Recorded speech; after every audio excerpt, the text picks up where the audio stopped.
Hello everyone! Elevate Transformation Clinic is here! And you might be wondering, what is Elevate Transformation Clinic? Elevate Transformation Clinic is a non-profit organization founded by Ife Grace with a mission of transforming lives via simplified and creative solution-driven methodologies. It will interest you to know that in every man lies potentials to change the world. However, a potential can remain untapped without the right mindset and training. So, are you in search of the right mindset and training for harnessing your potentials? Do you seek clarity towards your life purpose? You are just on the right platform.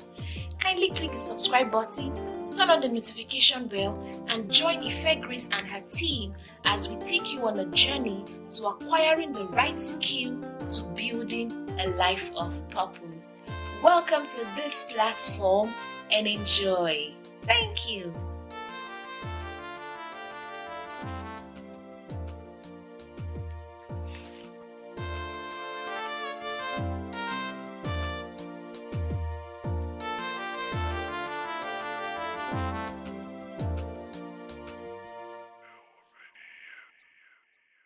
Put it in the chat if you can hear me.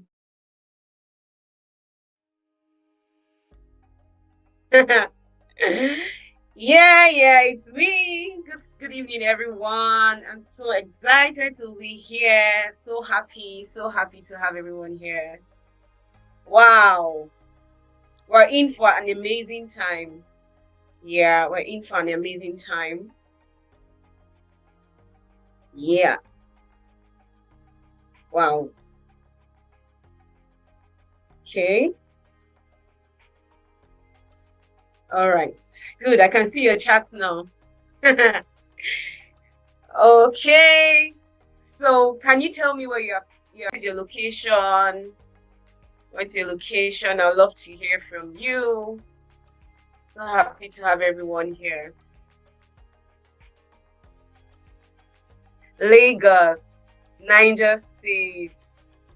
If you're in Nigeria, we are outside the country, just let me know where you're coming from, the state you're Ondo State, Abuja, whoa, Ogbomoso, Ogun State. Wow. I can't chat, but I'm joining from Maryland, USA. Oh, wow. Good. Good to have you. Good to have you. Okay. I see Ogun State. I see Lagos State. All right. Welcome to Clarity Blueprint. And I'm so excited about what we're going to share today. All right. And I will just go ahead because there's a whole lot to do tonight. There's a whole lot that I would love to share with everyone. And what I'm going to say to you is that I want you to listen with your inner ears. I believe there's a word for you. I believe there's something you can run with. I believe that so much. All right. And let me say this. By design, we are created to be fruitful. Did you get what I said? By design, we are created to be fruitful. We are created to know what to do per time. And also, I want to say that, ignorance is actually not the stop sign for confusion in that sense, or okay, the reason why I don't have clarity is because I'm ignorant about something. I don't think so. I think that we go for conferences. I'm sure many of you have heard great things. Many of you have been blessed. I mean, you've had a lot of wisdom principles, a lot of things coming to you at different conferences, including what you're going to hear today. But it's not enough to just hear. The real work is where you are able to carry out what is given to you and run with it. And let me say that clarity takes action. It requires action. It requires action. The clarity I've seen in my life, in many areas, different areas of my life, came because I took action. I stepped out. And I'm telling you that there are some times where I have received light just because I stepped into something. You get what I'm saying? I have received light because I stepped out, and then it became obvious to me that, oh wow, I can do this. And then in fact, I started, for instance, let me use one of my expressions. I write stories, right? And at the time when I started, it wasn't as if I got clarity. I heard something saying, oh, this is your purpose, this is what you're supposed to be doing. No, I'd started already. Before on the journey, I discovered that, wait, okay, it looks like this is something. So there are times where, you have to get on board. You have to move before you can even see, the light. The room will actually not always be flooded with lights. That's the truth. It will be flooded with light at once. So you have to take what you see. I'm just giving you a background to what we have for today. And to let you know that action is required. So clarity must go with certain principles. And it's in obedience, following those principles, that you are able to say, yes, I can see what you're talking about. As long as you sit with that knowledge, you're just sitting with that knowledge there, and like, oh, I feel like I should do this, and that's all. That's where it stops. You will not be able to get into the full clarity, the things that you should step into. All right. So I wanted to say that, and it reminds me of how, I know if you've gone, on a plane before, you know what happens on the runway. That when the plane moves, what happens? It runs against a force, a wind. Do you understand? So that it can take flight. So there are times you will not be able to make any move. And the reason why my heart burns for this area is because I hear a lot of things. I'm confused. I don't know what to do and all of that. But the truth is that what you need is right there. But there is a force, right, that looks like it's standing in the way of you, kicking or moving in the direction of what you're supposed to be doing. So today I'm going to be sharing a lot of principles, and I'm starting this way so you don't begin to feel like, okay, I've heard this thing before. I understand. If you don't start to, carry them out, you will not see things. You will not see results. All right. So I want you to be expectant, and I'm going to be sharing my screen because I have a presentation, so that you can see it, right? Do not just see my face.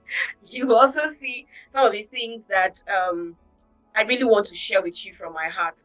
All right. So I'll be sharing my screen now. Okay. All right. Can you see my screen? Let me know if you can see it. Okay, I believe you can see my screen. All right. Please, can I get a feedback if you can see my screen?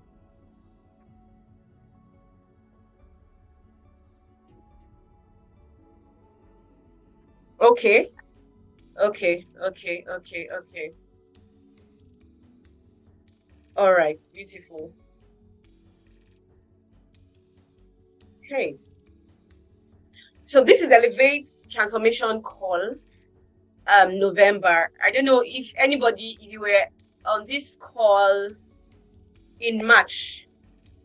We had a session in March, and was an amazing time. And this is the second we'll be having this year. Okay. So Elevate Transformation Call November. And the goal is transform your mind, elevate your life. That's what we're doing here, right? So I'm hoping that as your mind gets transformed, you will find elevation. Your mind will be, your life will be elevated. You will get to the next level, okay? All right. Okay. So, Ife Grace, I'm sure you've met Ife Grace one way or the other, or if this is your first time of meeting me, I'm a transformation catalyst. That's who I am. I have different platforms here, but at the foundation of what I do is that I want to see people's mind transform. So whether you're reading my stories, you're interacting with my books, or you're listening to me speak, and all, whether regards to my personal transformation, organization, or through my faith-based discipleship network, all the different areas. I have one major goal: transformation. And if you come along with me for a while, you will know this is how I run, right? I if I tell a story, I'm seeing my mind, I'm looking at how can you be better, right? How can your life be better? That's what I do. So I'm the founder of Elevate Transformation Clinic. It's a personal transformation development organization. We re-engineer minds, we enhance productivity, we equip you with tools. I'm also the president of Voice of Liberty, is a faith-based organization. I disciple men and women in the Christian faith. I'm a storyteller. Yeah, I know that's what you love. People know me as I'm a storyteller. I'm a podcast, and I'm the author of 8 books. That's just basically it. We don't have plenty things. It's just this. All right. So now this is Elevate Transformation. I just want to talk about it because Elevate Transformation Call is one of the expression of Elevate Transformation Clinic. All right, and our vision is to impact young people, impact you with tools, what you need to run your vision, and that was what was handed to me in my spirit. Okay, and I know some of you have followed us for a year plus now, and you've seen how we evolved. All right, we started as a spiritual, both spiritual and personal transformation, together. We did it. We ran that together, but with time we evolved, and that's how Voice of Liberty came on board as a spiritual arm, and this is the personal transformation platform. Okay, so, and our mission, we help you, the minds of purpose-driven men and women. We help you to unlock your potentials. We equip you to create change in your lives and your community. And so these are some of the things we do. Podcast, right? We've released a number of podcasts, but when we evolved, we started with a new one. I don't know if you have listened to that episode on toxic relationships, which is an amazing one. And I hope to do it to talk about much more difficult conversations, right? These conversations that might not, many people may want to run away from doing, from talking about. We're going to talk about that more. So we have a podcast. You can go to our website, elevatetransformationclinic.com. Get to see some of the things that we do. Publication, Elevate Lifestyle is our major publication. We talk about different things, different areas, the things we do. Okay, we help you deal with life issues. We give you resources, right? We give you, for instance, YouTube channels that will help your mind. We give you suggestions, yes, and we also help you with podcasts too. For instance, you may wake up in the morning wanting to listen to a podcast and you're wondering, which one will I listen to? Just go to our publication. You'll find suggestions there. All right. Then we have programs like the one you're listening to here. One of the programs here, Elevate Transformation Call. We do mentorship. We ran, there was a 90-day mentorship that we organized earlier, I think towards May. Yeah, we had a couple of ladies coming together and it was an amazing time. Yeah. So we run mentorship and we are hoping to do more in the coming next year, right? And online courses and all of that. So these are the things that we do in Elevate Transformation Clinic. So even though we have different means by which we carry out some of the things we do, at the foundation of what we do is that your mind will be transformed, you will be elevated to your next level, that you receive wisdom principles to run with. All right. So today we're going into clarity blueprints.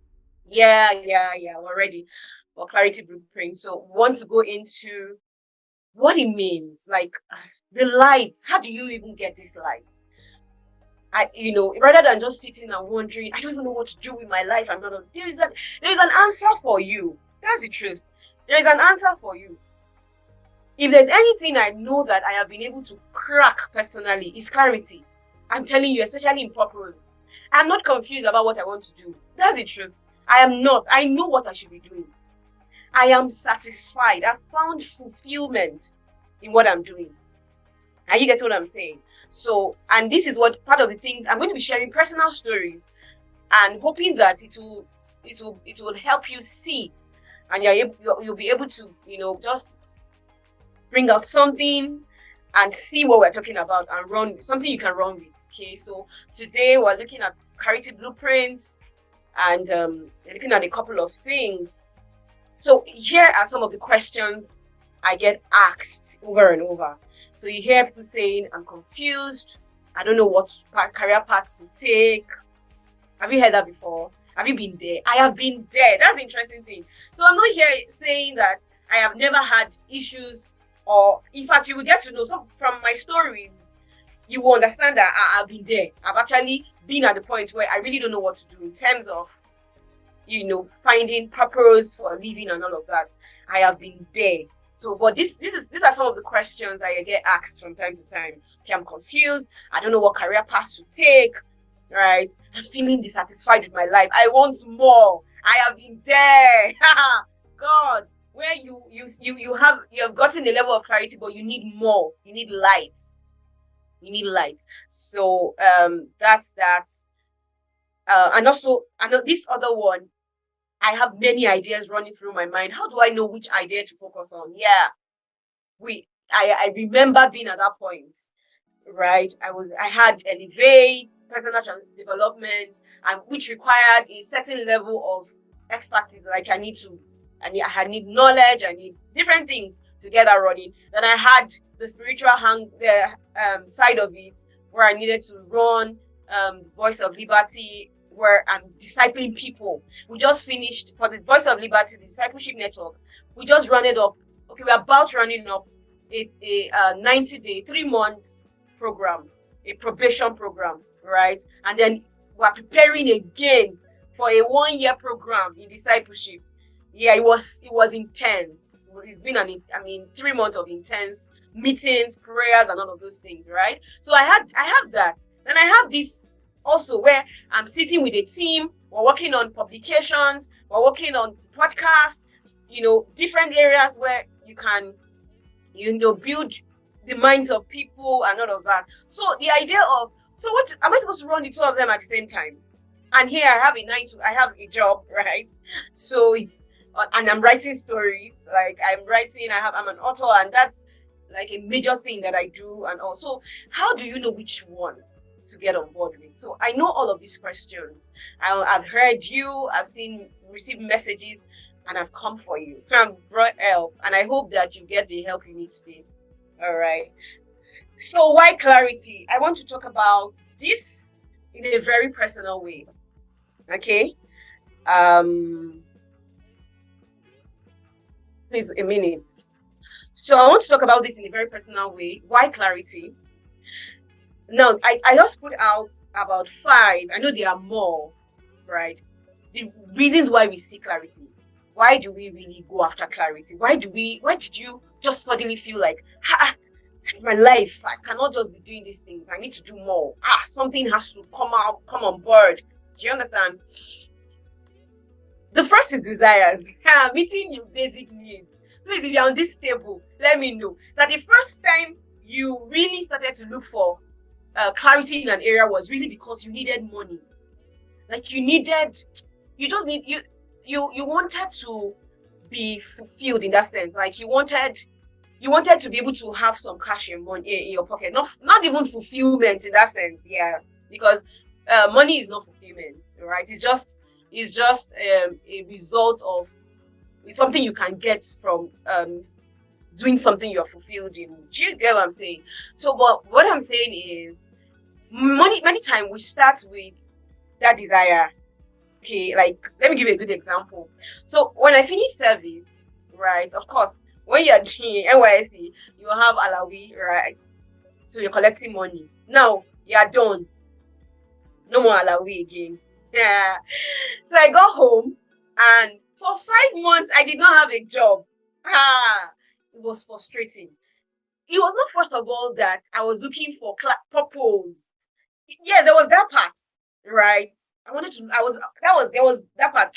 But the major part was, how can I come back home? And I will still be collecting money for my parents. I want to buy something. I can't even go to the market and, get something and just say, let me treat myself, or just step into a restaurant and say, let me take care of myself. Right. So I remember an incident. I was so frustrated that I went to the bathroom. God, that is so funny. I locked myself, locked the door, the door. I mean, no one can. No, I was the only one in the house. And my parent came back. I think they went out and came back, and they were knocking. I think the security guard was telling them that I was in. This girl is inside. Oh my God! I was on the floor. I was like, I'm tired of my life. How many of you have been there? I'm tired. I don't know what to do, and all of that. And my dad had to come towards the back, like to the back of the window, to say, Grace, called my name. I didn't answer. I called again the second time. So it was the third time I answered, and I went to open the door. What is going on? I was tired, I was confused. I didn't know what to do and all of that. So for me, initially, right, at least at this point, was that I wanted to, also, you can say, I'm going to work in morning, right? And then you tell your parents, tell mom, where I am for now, or you're in church. You know that time when you're in church and they ask you, how are you? What are you doing now? Those questions. Oh my God. I'm like, hey, we are still believing God. Do you understand? When you're able to say, I work in a bank now. I work with Access Bank. You're like, oh, wow, not if I shake God has done it for you. So that's the first thing. That's the first thing I want to talk about, which is legitimate, because let's be sincere, we need money to survive. Money does not bring fulfillment. When I mean it doesn't bring, I mean it's not the source. That's not, but it's still part of it. It's still one of the reasons, one of the things that we look forward to. That's why even when you are doing something, for instance, that you love, if there is no financial gain there, trust me, you would be frustrated. Like, you will still feel frustrated. Am I right? I'm right. So you still feel that way. So many times that clarity comes because there are needs to be met. We have bills to pay, right? Then the second one, I'm just showing you the different areas where, I'm opening you up to the different areas where clarity can actually come on and all. So yearning, when you're living, you want to live out your full potential. Now, after I got a job, this is funny. I think I sent that as a mail. If you read my mail, I said something like that, where I felt like I was in a, how do I put it now? The way to actually, get purpose is to wear suits, wear these corporate gowns and wear heels, and then just match the office. AC, tight office, just sit down. That's my idea of purpose. That's my idea. So, and I felt like, okay, so I was looking for job, corporate organization and all that. And then I got a job in HR. I was like, wow, I'm an HR. You're like, hi, like, what do you do? I'm an HR. I work as an HR. It was like, yeah, and all of that. I got the job and I got on board. I was like, I remember my first day at work. I was like, with suits. I think I wore a black suit and a red, polka dot shirt. I was feeling cool. I made this fine Ghana weaving hair like this, with my heels. I took pictures of you want to try? So I remember sitting there and just feeling, and the AC, I had my table, I had my desktop. I was like, this is life. I'm telling you. After a month, I was like, what am I doing here? Because routine, it was more admin, then I had to confront people. It was just it was not funny. I was like, my God. And at that time, I started to write. I started to see that writing was something I could do. But I didn't have the time. Imagine waking up at 5 a.m. I was in Lagos then. Waking up at 5 a.m. and you're returning from work at maybe 9, 10, 11, thereabouts, depending on traffic.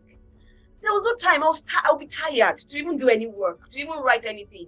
So I was getting frustrated. So now, something was brewing. That's the writing part.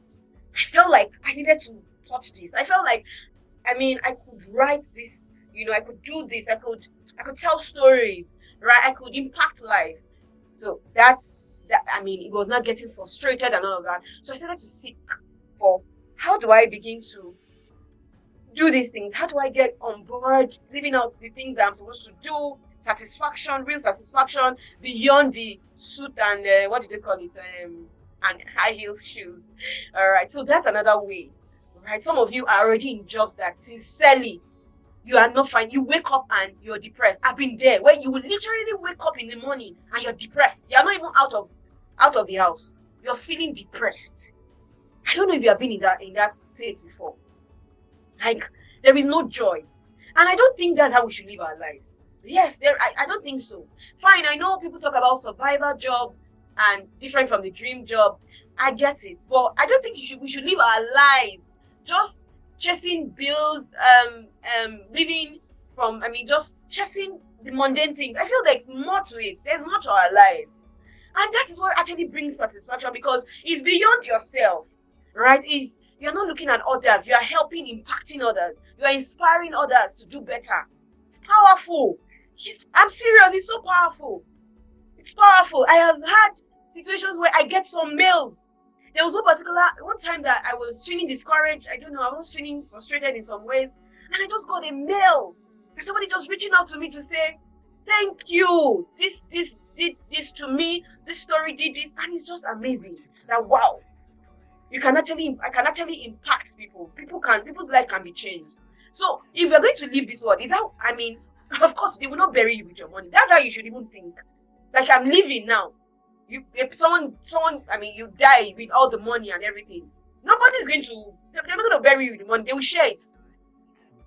I remember one poem in secondary school where I can't forget that image. I can't remember the poem itself. But guess what? It was a poem where the person who was dead was speaking about what was going on in the land of the living.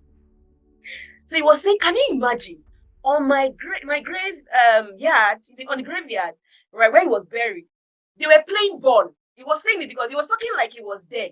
He was seeing it. Like, can you imagine on my grave they are playing ball? So it means everybody you forget about you. You're gone. It's only the things you leave behind that will be remembered for. So what do you want to be remembered for?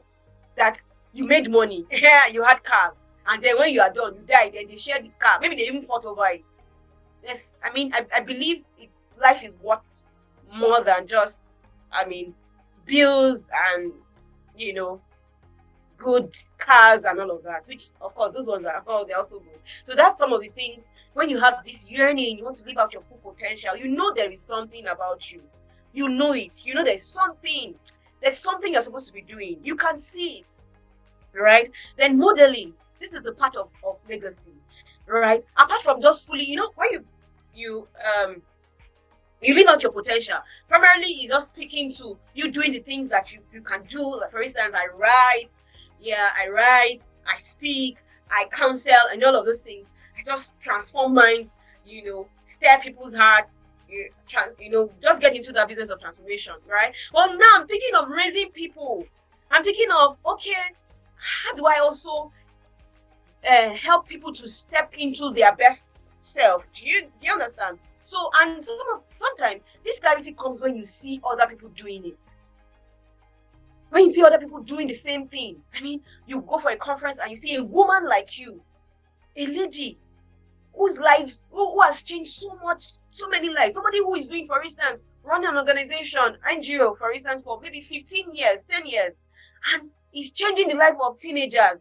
And you're sitting down there, you're wondering, oh my God, is this how I'm going to live my life? Like, I'm just going to be there like that. So many times, this is one of the reasons where we want to really, beyond ourselves, beyond the potential. We're wondering, Lord, how can I impact people? How can I pour what I have into it? Recently, I've been thinking about, okay, now I know that yes, writing is something I have a firm grasp on that. So I'm here thinking, how do I raise writers too? How do I also build people in that sense, right? And with the discipleship we are doing, we are here saying, these people that have come, they also are going to go and raise other people. Are you getting what I'm saying? So that path is also a reason why you're sitting down and you're saying, you're connecting with your spirit, and you're wondering, what can I do? What can I begin to do? So the next is dissatisfaction, moving from your present state. Now, you can have clarity in a particular area. Yeah, you can have clarity in a particular area, but it is not enough. You need to move from where you are, because it might just be a means to where you're going to. Let me give you a good example. When I was going to serve, I knew in my spirit that I was supposed to teach. Even though I studied law, I studied law, but every time I'm, just conversing my spirit and all of that, I just knew I was supposed to be in the classroom, secondary school. I cannot explain it. And that's how you actually know what you're supposed to be doing now. Now, this is it. Some of the things you're supposed to be doing may not actually be the purpose itself. What I mean, the assignments in the destination, let me put it that way. It might just be something that will lead there. It might be that you're supposed to get some training, there's an area you're supposed to be trained to prepare you for where you're going to.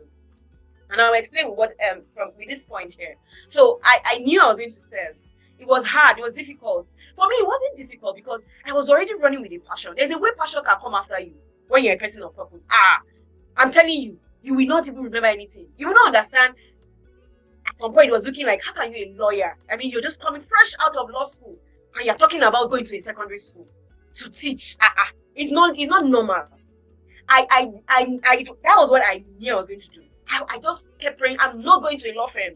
No law firm. I don't want to be, whether corporate or anything. Send me to a secondary school. This is where you want me to be. And it was orchestrated. I found myself there. And I enjoyed myself. God, I had one of the, I can't forget my service year.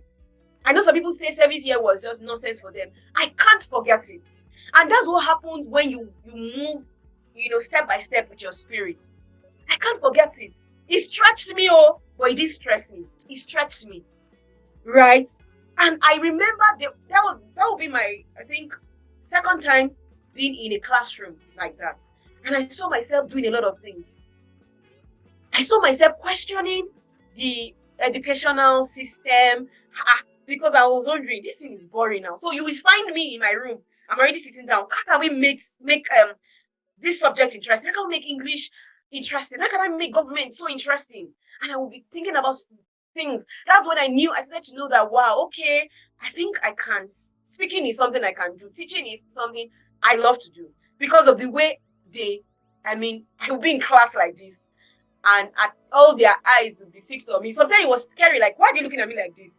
Why are they all staring at me, right? But I didn't understand that the words I was saying was actually what was holding them and all. But I didn't know all of these things. But I just stepped into it. Now listen to what I'm saying. When I left service, I felt like I was called to the education sector. That's what I felt. I felt like that's what I should do.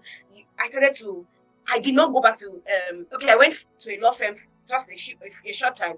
Then I went back to the classroom again. Even when I got the corporate job, I left it and went back to the classroom. I just saw myself there, right? When I'm in school like this, I literally I feel so excited. I can't explain it. So most times when I get in like this, my heart is already full of joy, right? So it's love is transferable. Like, when somebody loves you, So, and because it was genuine, you find those students running, some of them come in and all of that, and we're just having break time like this. Sometimes I eat before break time because I know break time you just see them coming like this to meet me and all. So I felt like this was what I was supposed to do. I started to make research concerning the education. Maybe I needed to shift, graduate, diploma. I was already making preparation, thinking that was it. Until after a while, I just started to feel this dissatisfaction. I could not explain it. I just felt like it's time to move from here. The thing that was pumping me, I thought that possibly it was because I was, the excitement had gone and I'm supposed to still stay committed. There are areas where you are supposed to still stay there, right? But this was different. I just felt like it was time. And that was when I got into writing a whole lot. So I would get home after preparing lesson notes and all of that. I would stay sometimes till 2-3 a.m. writing because there was another passion that was holding my heart, right? And it was much later I knew that I wasn't supposed to be there, really. Like, I was not supposed. God wanted me to be in that space for just to get some things for where I was going to. So there are times when you are in a particular place where you have gained a level of clarity, and sincerely you've tried. You are not lazy. You are not the kind of person who is spontaneous. You are jumping from one to another. You are not that kind of person. You know in your heart that no, I'm done here. Yeah. So now it's time to now seek clarity for another area, like to find out what am I supposed to do, what is it, and many times you will know because it will start to come to you. And there are times also where you are dissatisfied, with a present state. It might not be that it is that you're supposed to leave. It might just be that you're not interacting with the right knowledge. There's a knowledge gap there. So whatever it is, it's important that you now seek clarity. Okay, what am I supposed to be doing? What should what should I move into and all of that? Finally, we have nudges, and these are pulls from the spirit. One of the things I say, and I know this is legit, if you spend time with your spirit a whole lot, there will be pulls. You will find that you are pulled in a particular direction. Sometimes when we pray some prayers, it's like we are not expectant. We are like, let me use the scriptures here. We're like remember the story of Peter when he was released from prison and they were praying. The Bible says they were praying for him. And what happened? This young girl came, Rhoda, and heard his voice and said, "That's Peter." I went to tell the others. And he said, "You are mad." So imagine that you are praying without expectation. No expectation. And that's the same thing that happened. When there is a pull in your spirit, there's just, because you spend time with God and all of that, you are which you're going to look into how to unlock your spiritual intelligence and all of that. So you've done that enough and you begin to sense that there's something. But you should not be the kind of person who you are not moving. You're already sensing something, but you're still there. You cannot move like that. So these are different ways where, we see clarity. I know there are more, but I'll just stop there. All right. Are you still here with me? Is this making sense in any way? Okay. So I will be talking about this. Sorry. I'll be talking about this. Please, can we look at this quote together? And I want you, it's so powerful. It changed my life and it's still doing that for me. 99% of all that is going to affect our tomorrows is being developed by humans, working in the ranges of reality that are non-humanly sensible. Did you get that? So, what we are sitting down here and thinking about, the things, we are not even thinking about them. But when they come, we are like, wow, they give us, they bring before us a life of ease and all of that. They're already being developed.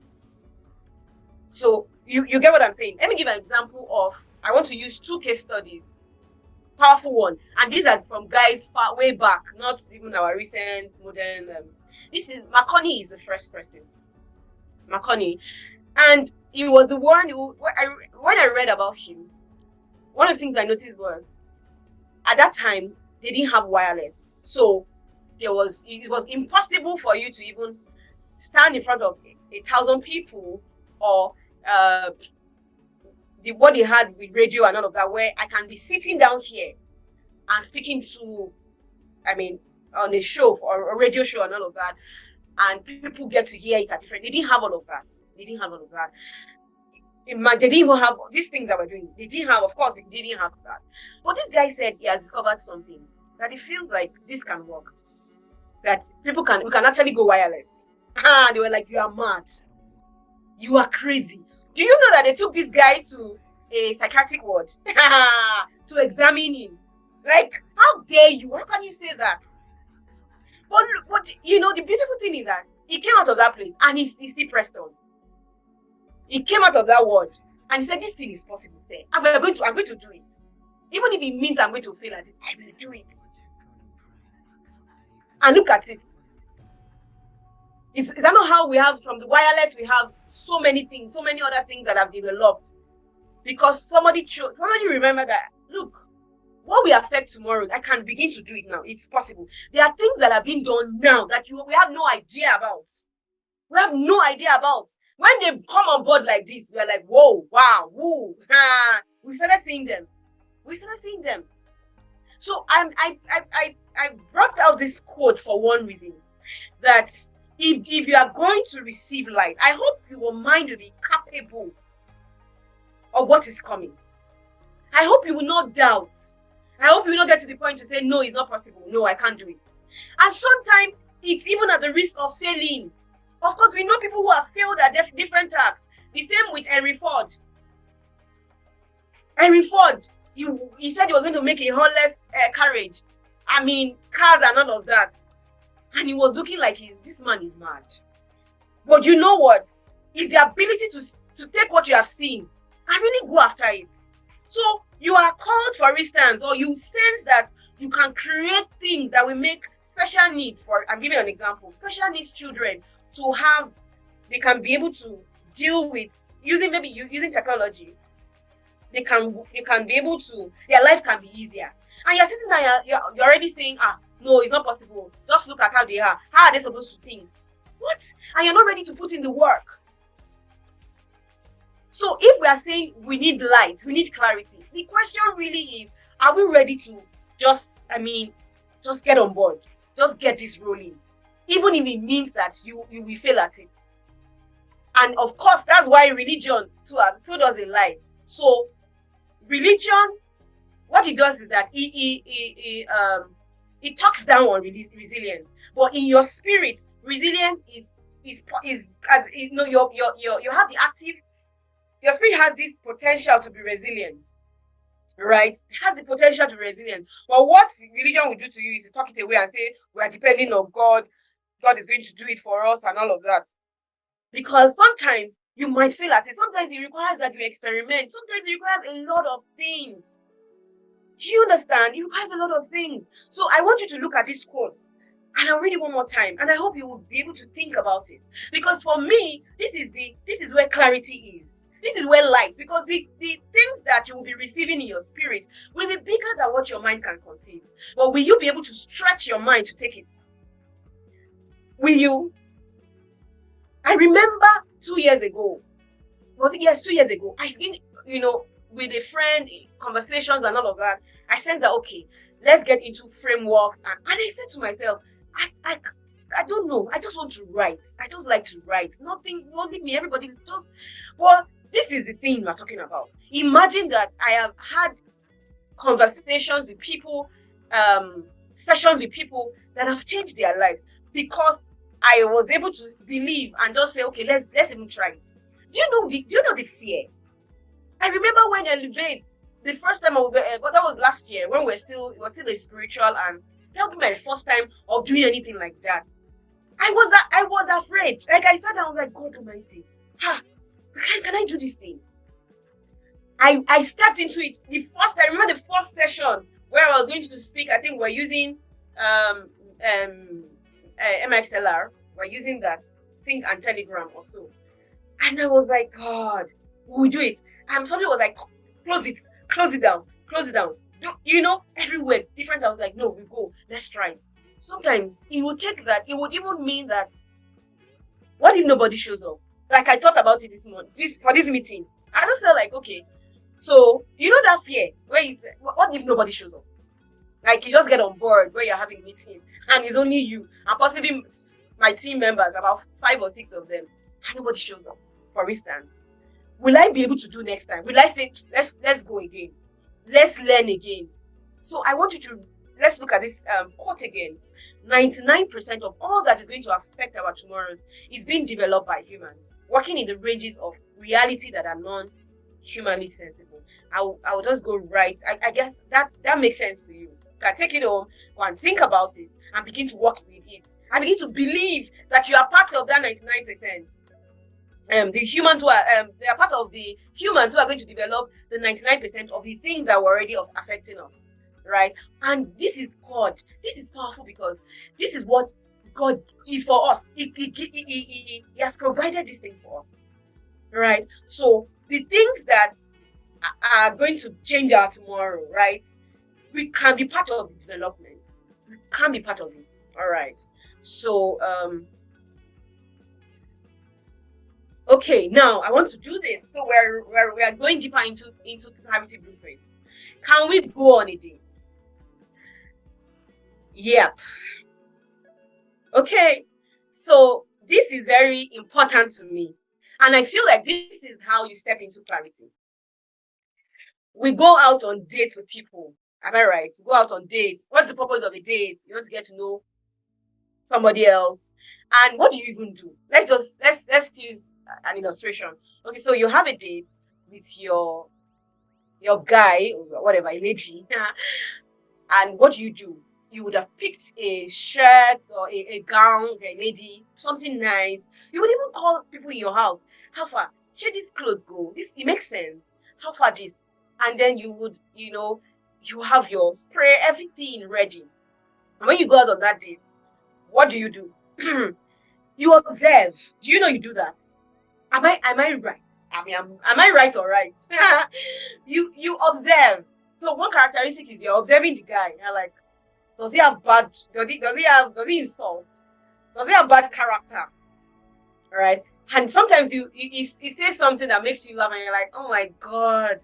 When you get home, what do? You now call your friend, like, oh my god, that is, oh Lord Jesus. Every time I keep loving him, like it makes me laugh. Why? You observe that. It's a reflection. It's something you picked out. Do you understand? So there's also that openness. So you're getting to know each other. So what do? What do you love to do? Okay, where are you going to? Some of you, first date, it does be like, what's your vision? What's the vision for your life? some sisters don't even play. Where are you going to? Tell me, what's the vision? Right? So you find all of those things when we go out on dates, or when we go out, you go to a restaurant and all of that, and you just sit down and you're observing him. Even he's eating, the way he eats. If he's eating like, you're like, okay. You would even go home. You will notice it. Am I right? You get home and be like, the guy is fine, Sha. Now he's my friend and all of that, but this is the first time I will see him eating like that. I don't like that eating. The way he used to eat. I mean, it was so uncool. Like, and you're making all those descriptions, right? What are you doing? You're observing.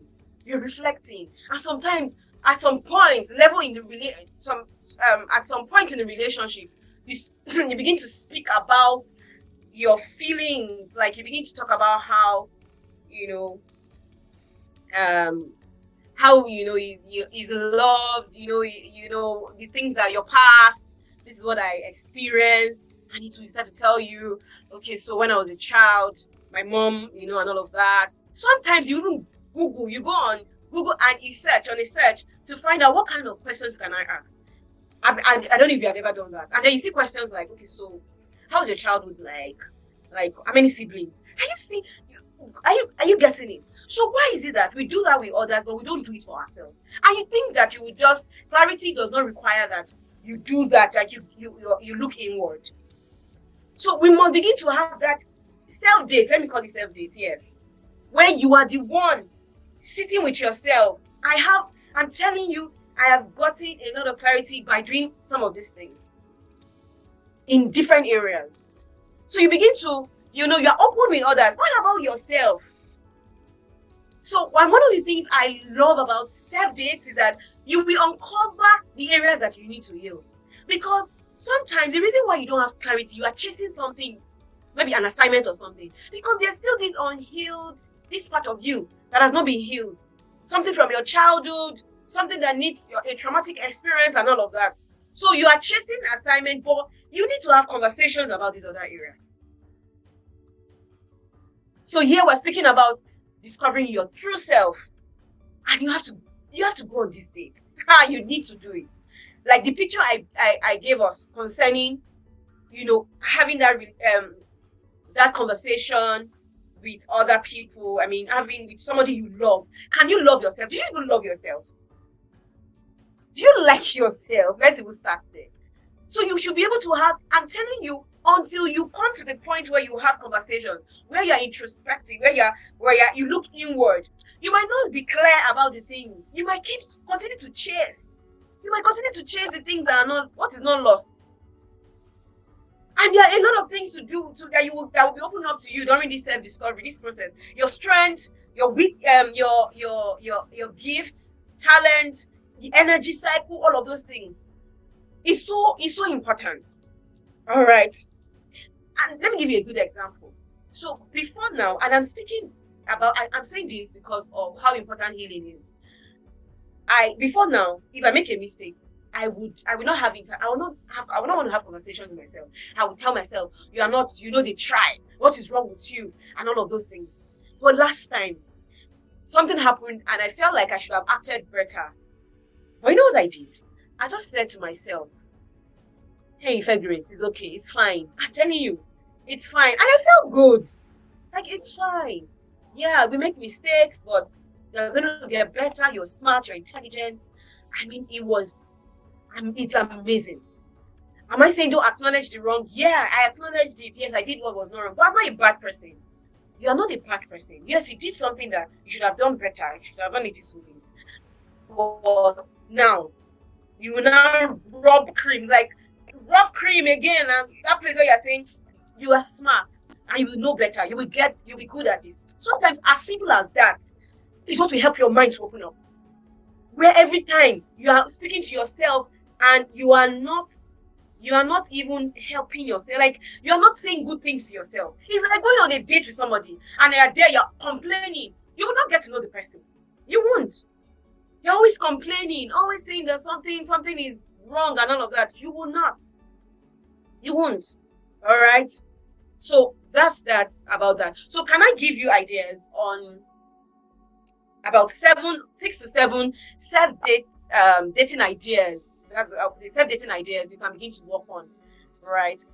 And when I say self-dates, is a bit different from just relaxation. You know that place where you say, "Whoa, I beg, I need to just relax. Let me go to the beach and all of that." If you do that in your self-discovery process alone, you will not get the best. So what I'm giving you, the tips I'm going to give you now concerning self-dates and all of that, speaks to how you can actually uncover yourself, right? Number 1, journaling. You have to journal a lot. So whether you're using a physical book or you're using digital, you should journal a lot. Do you understand? So, and when you journal, ask yourself questions. One of the powerful ways to actually get into this clarity journey really is to consistently ask questions. Ask yourself questions like, okay, so what are we doing? What are we doing well? What's my life about? What should I be doing? Let me give you an example. Recently, I feel like my mind was clouded and all of that. Telling you, I didn't know. I was doing a couple of things, but I just felt like as if I wanted to explode. So I got into a quiet journaling session. And guess the only question I asked myself, what's my ideal life like? So I sat down. I thought it would just be a few paragraphs. It turned out to be 3-4 pages. I was just writing. I was just envisioning, this is what I want to do. This is how I want to affect my world. This is what I want to see, including things I'm not even doing. This is how I want things to change. This is how I want to become. All right. So it helps a lot when you just sit and have that, session. And it's beautiful. Just get in your room, have time blocks where you just sit and you play. I love to play songs, spirit-filled music. I'll just be there like that. I'll just be there, feeling good. And the song is playing and I'm just writing. All right. And many times I interact with also the knowledge, right? With books. I'm just sitting down reading, I'm writing, all of those things. It helps you a lot. So another idea, another one is to speak to yourself. Daily affirmation. I'm telling you, it's one way to sedate yourself, if there's anything like that. God. Sometimes some of us need to do this a lot. Your mind does not even know He has never heard, your mind has not heard your voice enough. It just hears what your parents have said, the toxic words they have said to you. It has not heard you must speak. I remember 2 years ago, and one of the questions in my thing while praying, Lord said, you're not taking your daily affirmation seriously. Almost. Afterward, I think after a while, I saw how serious it was going to be if I stopped, if I didn't do that. And it's part of me now. If I don't affirm for a day, I don't feel normal anymore. Seriously. So you must, that's the way you get to know yourself, by speaking to yourself, by encouraging yourself. I'm smart and I'm beautiful. Even when you make mistakes. So you are not going to be drawing from your performance. Yes, you may not have done something well, something may not have worked, but that does not define you. Your performance does not define you. Your identity is rooted in who you are, not what you do. And who are you? And that's even another discovery process where spiritual intelligence come in. Who are you? So I have time to, I speak to myself a lot. Sometimes I may not even, it's not as if I'm even I feel good after I do that. I may not even feel good after I've confessed and I've affirmed, but I have done it. Let it be a duty. It's fine. It's fine. So I sit and I'm speaking to myself. The people who are sent to me, I draw them. I can tell, there are things I say to myself. I just stand and say, you are smart, you're intelligent. You know how to, you hold that people's attention. I say it whether or not at that moment it's already working. Because I know that is me. That's who I am. I am God's masterpiece. My mind has the capacity to carry everything that has been created for me. So I go into it like that daily, not once in a week. So my voice is louder than the voices outside. I'm serious. That's how I'm training my mind. Like my own voice is loud. It's going to be louder than every voice around. And that's even, I want to say this for people who are in toxic relationships. You cannot run away from it. Maybe you are with a parent who just keeps speaking, or you're with a spouse who tears you down and all of that, or you're just in that environment and for now you can't leave that kind of environment. Hey, you will speak. Let your voice be the person that your voice will keep ringing over and over and over, even when nothing is working. When nothing is working, over and over, keep speaking to yourself. This is how clarity comes, because your mind now gets to the point where it's stretched, so it can take whatever is coming from your spirit. All right. And then another good way, beautiful way, is to go on actual self dates. Like just only you. You don't need to. It's not always that you go out and go with someone. I have done it. There was a time I did it. I didn't even know the meaning of. I didn't know how important this thing was. It was some years back. I'm telling you, I just got up that day. I felt like I should leave, and I got up. I took my notes, right? At this time, I didn't even understand many things. I don't think I was even writing so well. This was just early days. But I just knew that I wanted to be somewhere. And I went to that particular, it was in Oshobo, I think it was in Captain Cook or so. Early in the morning. It's just not early. Let's say about 9 a.m. And I sat down there. Unfortunately, I think it's something with us. I don't know outside of Nigeria, but Nigeria, you will just want to sit down quietly. They will use music that does not make sense to, you get what I'm saying? But that day, I think it was quite quiet because there were no customers yet and all of that. So I sat down and I'm just writing. I just sat there. And I do that. There was another time I did it. I'm telling you, I left church after service. I just went straight to a particular eatery. I love the way their chairs are. They're very comfortable, right? It's just this for me, this sofa-like chair. And so I sat there and I was with my notebook and I was writing. I was reading, learning about myself. And I'm still on that journey. I love doing that. I have plans for it this December.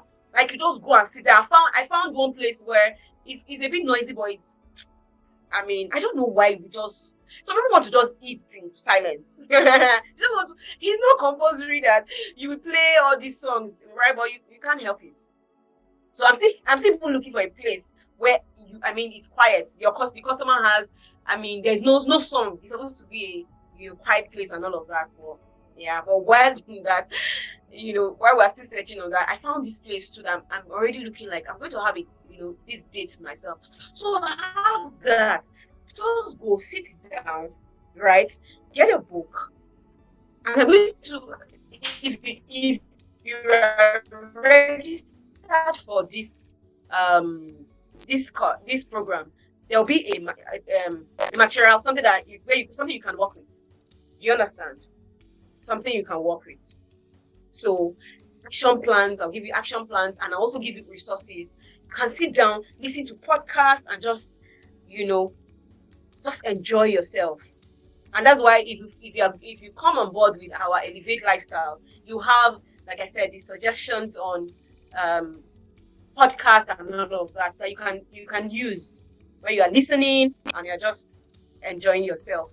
All right. So get out of your environment, plan something else. Another way again is to do something you don't usually do. Maybe make how do I put it now? Cook for yourself. Just dance in your room for an hour. Just dance. Just do something really good for yourself, right? Another idea is to just maybe order food, sit, maybe popcorn, something. Just sit down, listen to music, and take a book, or listen to your maybe very great for instance, productivity game channel, the powerful place where they summarize books in 10 minutes. I use that a lot. You can just sit down, just read a book in 10 minutes. Deep Work, for instance. Let me just call some of these books.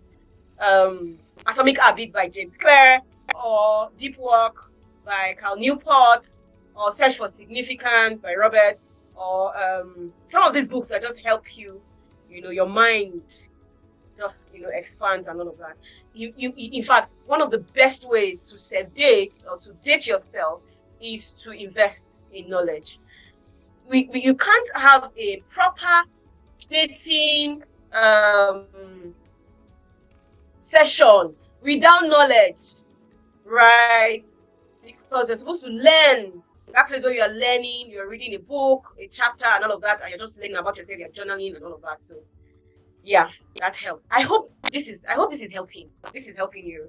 And you can also create a question bank for yourself. Learn to ask questions. I hope you create a bank for yourself, where you are saying, okay, this is what we're doing. I'm going to learn about myself. Why am I like this? Why am I acting this way? Why am I sleeping in the morning by 9 a.m.? You don't ask yourself that question. Why is it that I'm lazy? I'm just lazy within these 3 days. For the past 3 days, I've been lazy. To even walk is what's going on? Ask yourself questions. Trace it back. That's how you become productive. That's how you help yourself. I be here. We're getting me. Are you flowing with me? Yeah. All right. We're going to journey into clarity of purpose. And because of time constraint, I'm just going to look at 2: spiritual intelligence and a quiet mind. All right. So I'm going to just look at these 2 and then we'll close out in a couple of minutes. Okay. So we're looking at, I have 5. I created 5, but I know there are more, right? There are more. People have different names for them. But I just felt these 5, as they apply to my life, as I've seen them work in my life, that's how I want to share with you. Well, like I said, we're going to go into spiritual. I'll just get into spiritual intelligence and a quiet mind. Okay. All right. So we're starting with spiritual intelligence. And I hope you can see it. I hope you're with me. Okay, you're following. See your chat here. I couldn't see earlier, but I think I can see your chat here. Please, if you have questions, just go ahead with them. So, all right, we'll go on. So we're looking at spiritual intelligence, and this is for me very powerful because it's the foundation of everything that you do. The foundation. So, we just go right into that. Hold on, please. Okay. 1 minute. All right, so I hope you can see my screen clearly. So we're going into spiritual intelligence and we're looking at faith, religion versus relationship, finding your why, building spiritual communications, understanding seasons. Okay, so I'm going to speak to faith. And the question I'm going to ask is, what do you believe? So this is my statement of faith. I am a believer, and I have my source, right? For everything I do, I have a source. I know where I'm coming from. I'm smart. I'm intelligent. I have the capacity for infinite intelligence because I carry it in my spirit. Okay, I'm not my performance. I'm not my performance. I'm not my performance. If you have questions, please just hold on. We'll get into that. Yeah. So I am not my performance, right? I am who I am. I'm becoming. Yeah, I'm becoming, and I'm growing. Okay, I can make mistakes, and that's fine. But I will learn. I have the capacity for resilience. I can push through. I have courage. Yeah. So these are the things I believe about myself, and I'm sincere with what I'm saying. I believe that I can be led. I believe I can be led. I believe I can be at the right place at the right time, doing the right things. I believe this in my heart. I believe it in my heart. So my belief system, and this is for everyone, your belief system is connected to your expectations. It is. So that's the reason why you come for meetings, you attend a conference, great conference, powerful one, and then you go home and nothing happens. What's your belief system? I believe that I am a value-vested visionary. I believe it in my heart. I believe that when people come in contact with me, their lives will not remain the same. I believe that I have the capacity to transform, to help people become better with their life, whether spiritually, whether personal development. So what happens if there is a particular person who I'm helping and the person is not responding? It's not my problem, it's the person's problem. That's what I believe. And let me explain to you. If you have a belief system deeply rooted in your identity, you will step into things. Can I give you a good example? This is a story. When I heard it, I almost cried. So there's this man, I'm sure some of you would have read about this story. When the wife gave birth, guess what they found out? The boy does not have ears, physical ears. The boy he doesn't have it. Hey! And not just that, he does not even have hearing. What do they call it? The ability itself. So everywhere, anything that has to do with the ear, is gone. Gone. He cannot hear. Right? But he can see. I think he can talk also. But he does not have ear. So you can imagine you are seeing somebody who does not have ear at all. That place is blank. Hey, that place is covered. What? And guess what the man said? He said after he gave birth to a child, right? He was able, as a child was growing up, possibly by sight, when we are reading, writing things down for him. I don't know how he did that. But he convinced this boy that he was better than his counterparts. What? He said, every day, I affirm to this boy, you are better than people that have it. And this boy believed it. Sincerely, he believed it. And he grew up to be a businessman. Later, with development, there were things that they were able to do, I think, operate on him, and he was able to use hearing aids and all of that. But before then, he believed it. He believed it. So what you tell yourself consistently is what is going to come, is what you're going to find. I'm serious. I am. So if you keep telling yourself that I'm going to become, I'm smart, I'm intelligent, I actually have the capacity to be led. I know what to do. I know I have light into what I should be doing now. And I have resilience, I have that spirit to move. Even if I make a mistake, it doesn't define me. I will get better again. Wow. Because the truth is, on the journey, even as you step into clarity, you're going to have different things that want to discourage you. But you must always go back to who you are becoming, you yourself. Because if you align your values or your whatever it is to the performance, that's where you're going to have a problem. So my belief system is connected to my expectation. So I believe that I'm smart. So when tasks come, I believe I can do them. I believe I'm intelligent. So do you get the gist? By faith, I'm able to see what is positioned in my spirit. Are you getting it? I'm able to see it. I'm able to believe for it.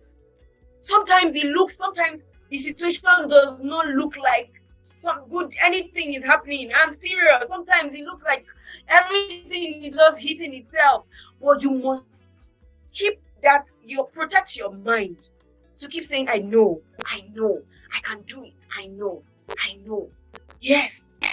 So I believe that my spirit has the capacity for infinite intelligence. And that quote I gave to you, I believe that can be part of the humans who can develop what's going to affect tomorrow. And I want you to believe too. So, and it starts from you really sitting down to define, what do I believe? What do I really believe? I believe God is my source. And I believe He's the God of the earth. And I believe I can become whatever He says. I believe so much. So how is faith established? I'm going to give you 3 ways. 1, connection to a higher power. Of course, for me, it's God.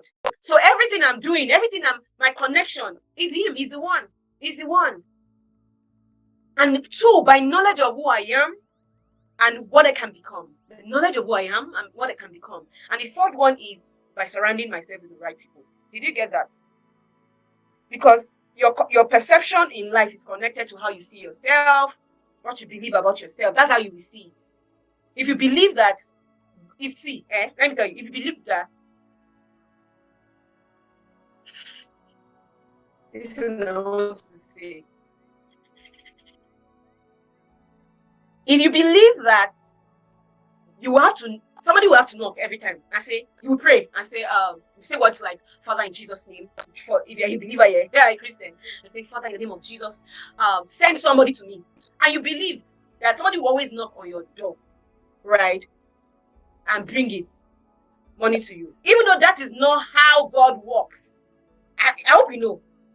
It's the work of your hands. He said, be fruitful and multiply. So He has given you what you need, right? Sometimes, I'm not saying that is wrong, but because it doesn't come from that's not how He works, where you sit down and then you open the door and they say, take my and akara. The Lord sent me to give it to you. All those things.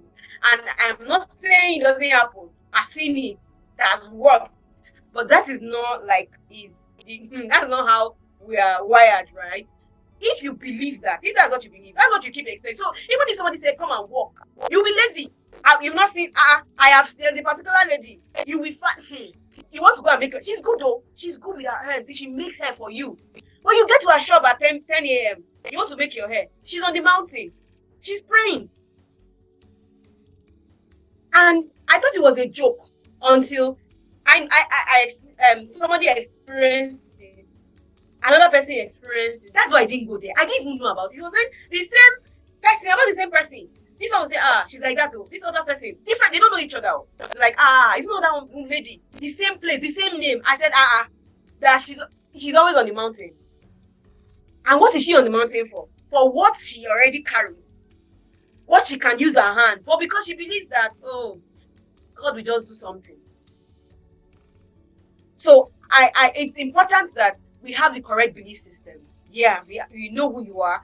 And this is where you begin to sit down in building spiritual communications where you're praying and you're saying to yourself, I can see, I have light, and you're praying, you're meditating on scriptures, just, going through all of those, that process over and over, again and again, like, okay, I see clearly, you're affirming and all of that, because you have the potential for, like I said earlier, the capacity for resilience. Your spirit has it, it carries it. For determination, it carries it.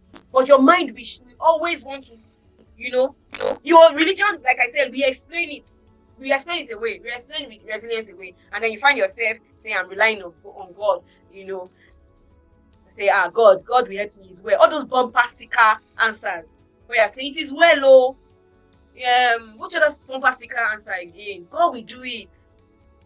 The Lord will do it. Okay, all of those things. And I think God wants us to step into more. That's why, He's saying to us that, yeah, you carry it in your spirit. And so, if I'm showing you something, can you run with it? Even if you don't understand, just run with it. Just go. And start using me as an excuse. So, I have spoken about that. So, I want to talk briefly about religion versus relationship, right? So, relationship will help you to be open-minded. Do you understand? And what religion does for you is that it makes you to have a fixed mindset. So this is how we do things. This is our parents. And so you are not able to think. And if you meet religious people, they are very quick to attack. Like, no, it's not like that, none of that. But for a person who has a relationship with their spirit, what they do is you find them just saying, okay, can I learn? What am I supposed to learn? So there's this growth mindset with that. That's different. And I hope that we begin to really do relationship. Because religion, we just keep you at a particular place, right? It's relationship with your spirit where you are growing, you are learning things, you are learning some more. Do you understand? You are moving. They're like, okay, so I'm not doing this thing well. Like, how can we do it better? But religion, if you tell you that God will do it, just stay there. God will do it. You just be there. You will not move. All right. So the next is finding your why. For me, this is very important. And this starts with asking questions. Asking questions. Example, what's my ideal life like? What matters to me? Why am I existing? What should I be doing? Okay, it's so important. And I discovered that every time I go back to this, I feel better. Like every time I go back, hope is steady me. And this brings you back to journaling, right? Where you're sitting down, when you're answering the questions, you're saying, okay, what should I be doing? Because life is hard enough. Do you agree with me? It's hard enough. So it is understanding your why, what you're doing, that you are able to step into what you should be, you are able to press forward, right? You're not easily frustrated. And one important thing about finding your why is that you are going to bring the right people to you. Finding your why is connected to your faith, connected to spiritual intelligence. So you are sitting and saying, okay, what exactly am I supposed to do? You're asking questions, and you are spending time going on that date. And you're sitting and you're saying, okay, what should I be doing now, and all of that. And when you have a belief system, you'll find that you have the right people who come around you. There's something important I want to talk about regarding finding your why, and it is how important it is. Who is writing on my screen? It is it is how important it is to have reflective stories. Do you understand what I'm saying? Where you are during your session, where you're quiet, you go back to some areas in your life, some things in your life that you did that were very memorable. I'll give you an example. I'll give you examples. There was a time I sat back and I remembered when I was in primary 3 and I picked up, I think I've shared this story before. I just picked up a book and I saw a proverb there. Let sleeping dog lie. And I said, I can write a story on this. And I started to write a story. I still remember how that book looks like. I still remember how I wrote with a pencil. And remembering that story helped me to see that, wow. So that was the very first time I started to write. Like, wow, I have the ability to actually think things, create stories. Sometimes you should just sit down and go back to the things you were doing. Some of us we are centered on the things that have not been going right.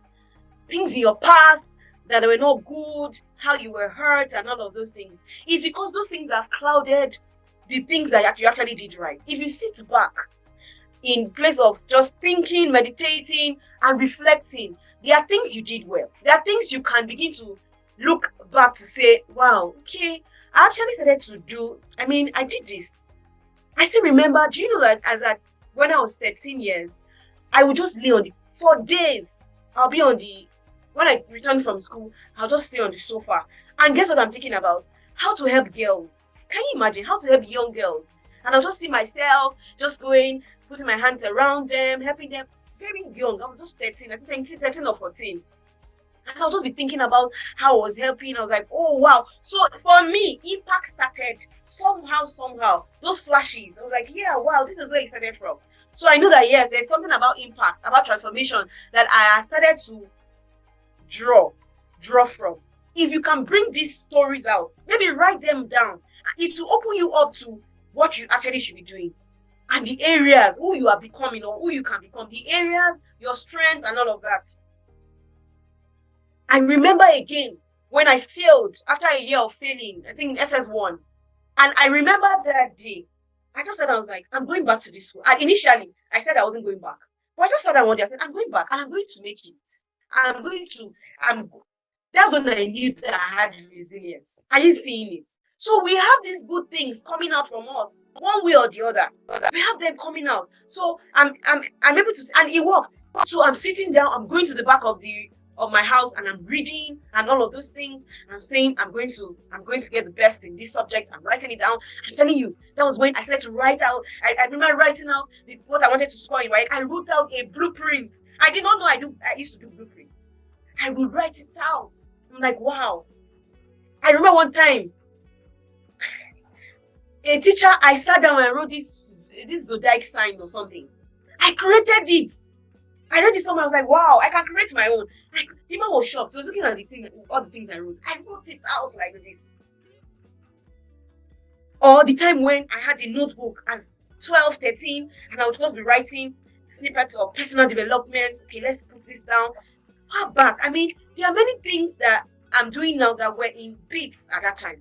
And if you can sit back to just think about some things that you really love to do, some things that you found yourself really just doing. And even as far back as that time, I knew that routine, anything that I have to do the same thing. If it's not creative, I mean, it's difficult for me. It is. So, and let me tell you another very powerful memory. This one is very powerful. And I just remembered it. How I was just in primary 5. And guess what I did? I had never watched a movie then, of course, because of where I was coming from and all of that. We really didn't have that. There was no TV in my house growing up. And guess what? Yeah, I mobilized children. Children church. I was in children church myself. I mobilized them and got them to do a movie ahead. I mean, somebody told me about it. I was like, hey, okay, let's create it. And I created it. I created a like something that looks like choreography or something. I just mounted everywhere like this. I said, let's do it. And I carried all of them who were following me. They were following me. That's when I knew that, storytelling. Another time, hey, we gathered, can we meet on Saturday? Primary school. Can we meet on Saturday? I will go, all of us will come together like that. I'll get them. I said, let's do this drama on this. And I'll start. There was one. Oh yeah. It's not an easy road. There was one. Oh yeah, let's do it. Very young, I did not have mentor. No mentor, nobody, nothing. I didn't even see movies. I didn't. All the times when I on radio, there was this BBC radio show, and I'll just sit down. And because it's a show, it's a radio, you can't watch it. And I will sit down, I'll close my eyes, and I'll literally visualize the things happening there. So all of those things are, they help you. I'm telling you, they will still helping you. You'll begin to see that, yes, I smart, there were things I could do. Or is it the time when, somebody would just tell me a story. Yeah, because there was no TV, like I said. So I used to wait for gist, movie gist, like, Alpha, tell me. I always loved it. Once they gist me like this, I will not gather my classmates and say, I watched the movie. It was a lie. I'll say, I watched, sit down. And they will sit down and I will gist them from beginning to the end and they will not stand up. I remember one time, after I finished gisting them, it was time for the school. School was over and all of that. You would think that these people would just stand up like, let's go home. They did not. Nobody stood up. Everybody sat down looking at me. Film that I did not watch. I did not watch anything. So, and when I got to the end of the movie, I forgot. I forgot some part that they told me. I was like, God, what do I say now? I sincerely forgot some part. And I was like, okay. What do we do? I created my own. What are you talking about? Are we here? I created my own. Put my own story. See, today they don't know that I did not watch that film. They don't know that the ending was not correct. It was my lie. I'm a creator. I used to do it. I would just come like this and say, I have it. I watch a movie. My own movie. I will sit. I will just like people like, I'll not say it's me that wrote it. It's me that I just thought about it. Right? And so sitting back to look at those things, I know that this is one of this is it. I can do this. This is the area. And that's how we can actually begin to look into clarity, into light. Sometimes just reflective stories from the past, good stories.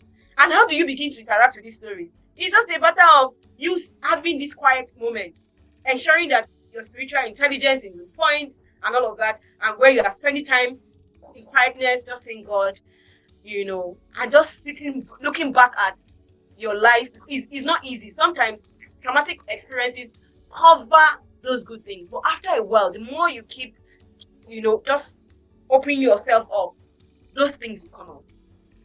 They will come out. Okay? So one of the things I would also say is that your why should be bigger than your pockets. That's the truth. Like the example I used earlier, it should be bigger than what you can just pay bills. I just want to pay bills and all of that. It should be that you want to impact, you want to help people, make the world a better place in that sense. All right. I'm going to speak to spiritual communications quickly, and of course, prayer.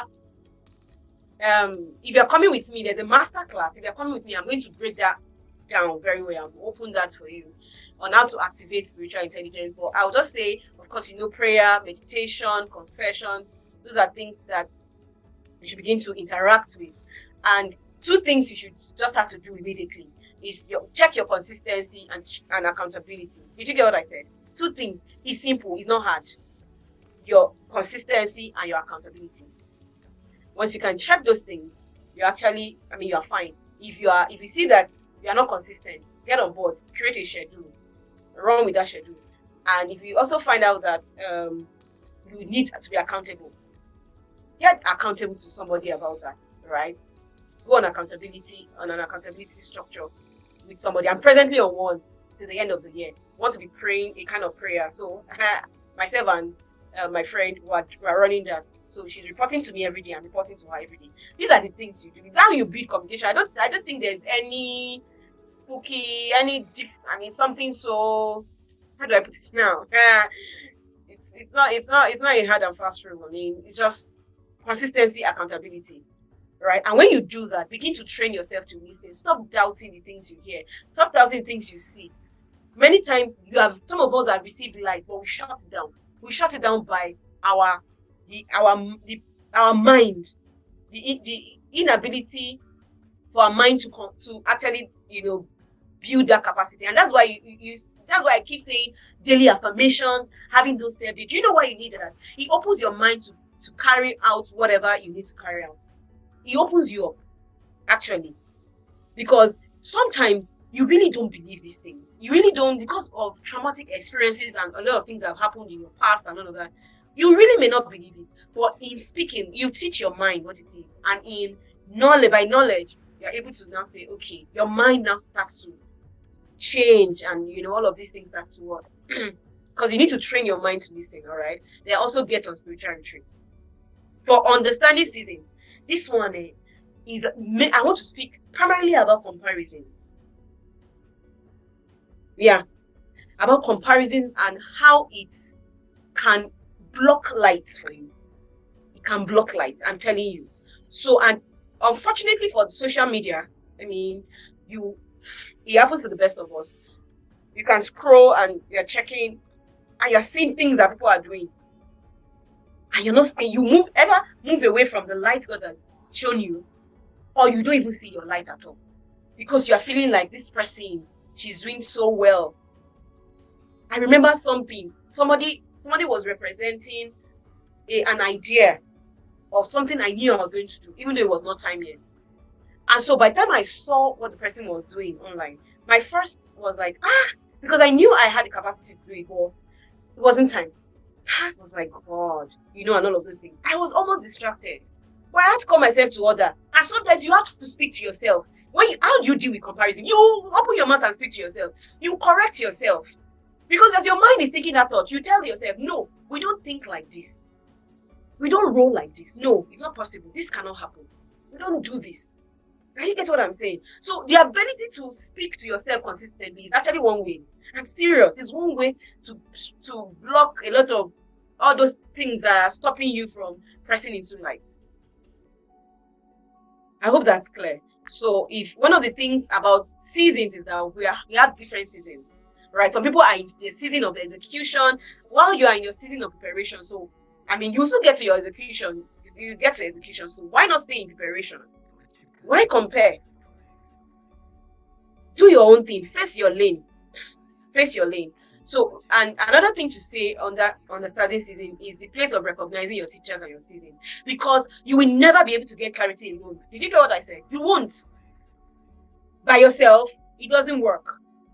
It doesn't work because it's a journey. It's a journey. There are many things involved.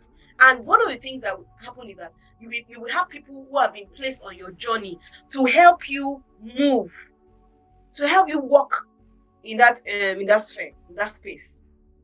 Okay, so you are meeting with, for instance, you are connecting here and you are learning something, right? You've learned something and you're okay, fine. This is I can go ahead and start to apply this, right? And another time you meet somebody else who will give you what you need for the next step. So you are not alone. One of the things about understanding season is you must work with teachers. You must work, and how do you know your teachers, right? It will just there's this highlight in your spirit. You should just be like, this person, I'm supposed to follow this person. You will know. You will know. You find yourself going back to check, going back to see what they are doing, just going back to just viewing them and all of that. Like, okay, what are we doing here? What's this person doing? You just find your heart there. Please, if there's anybody, it's in your heart, follow this person. Your heart is just like, I need to stay with this person. This person has what I have. Stay there. Stay there. And sometimes your teachers may just be temporary, just a short time, you get what you want to get and you move on.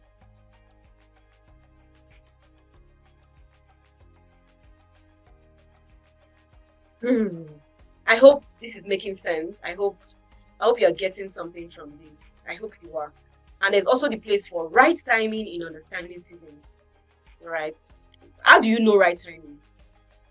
How do you differentiate urgency, something that is urgent, from spontaneous action? I've been in those two places. One time like that, I just felt like, let me gather ladies, I just gathered them like that, and it was just being spontaneous. It wasn't an urgency in my spirit. One way to actually differentiate them is the more you spend time thinking about that, right? Just your heart is like, okay, so what's the details about this? And all of that. It keeps coming to you, Vanya. It comes just the same way my blog. Hey. It's like when passion is pursuing you. I can't forget.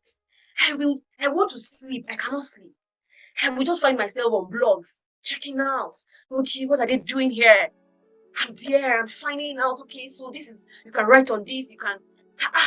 The next night I'm there again. And I'm praying, Lord, what is all this? What is this? And I'm there. Right? So urgency comes by where it's coming over and again to your heart. Some of us don't respond.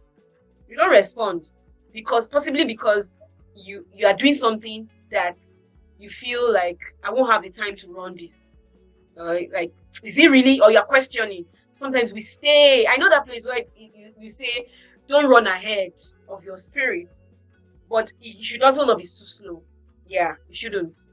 Right? So if you are supposed to move, make that move. And it's in building communications you are able to discover that. Make moves. And I know I'm saying this to somebody. You're supposed to be doing something. Make a move. Don't be afraid of failing. Just move. I remember when I started my blog, I did not even know. It was not like, maybe I just knew it was an expression that I could use to write. It was 2 years later, it became clear to me that, I'm actually supposed to this is I should take this very seriously. Sometimes just experiment. Try out. Okay, oh, this thing, I feel like I'm not standing towards it. Can you pursue it? But some of us will kill the light. It's small light that we have, we will still kill it. We'll end it there. And if you make a mistake, it's fine. If you fail at it, it's fine. Why are we so afraid of failure? You fail at it, later you discover that, oh, okay, no, I shouldn't, and all of that. Let me tell you, it wasn't not when I went to take a job at HR as an admin staff that I discovered that this is not my area. That it's routine is not something that routine of administrative, is not part of what I'm supposed to do. I know it's not part of it. How did I get to know? Because I went to work there. So sometimes you may not even know what you can do until you take some steps, until you start to do some things. So when you're sitting there, you're just waiting. You say, I'm waiting. Okay, Lord Jesus, I'm waiting. One job will drop on you. That's why nothing is happening to you. Sincerely. That's why you're not making nothing and just crying. I don't know what to do and all of that. Can you obey that scripture that said, an idle man? No, that's not. I said, don't be idle. How did the Bible say it again? Let me quote scripture. There is no scripture. But you know what I'm speaking about. Where the Bible was talking about a man who does not work. So just take a job, take something and work. Try it, experiment. Except you have a restraint in your heart and don't do it. Go ahead, research on it, get volunteer, just get on board. That's why sometimes you find out that it's not from you. Like now, you give me HR or give me a job, a corporate job where I have to sit down, except it's a temporary job where I know that it's to give me space to do my thing. But if it's something I'm going to do from 8 to 7, it's not me. I will not take it. Of course, there's still that place where you're wise, where you know that you need to pay some bills to work on. That's the journey we're in, right? My 9 to 5 is not exactly something that I enjoy, right? But it gives me some time and I'm able to use it to fund some of the other things I'm doing. But I know exactly what I should be doing. Do you understand? So sometimes you just need to step out and start to do something in that area. Just do something. Can you tell somebody to do something? Or you tell yourself, I'm going to just start off something. So if it's a little light you have received, just get on board. All right. So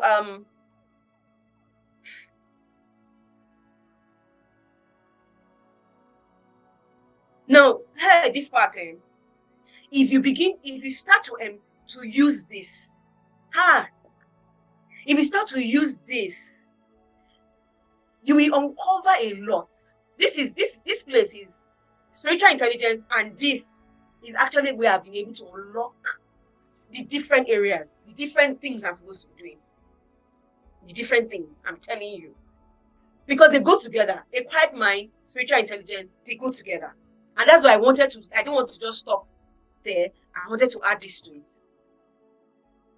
That place where you are shutting down internal and external turmoil. You are shutting down.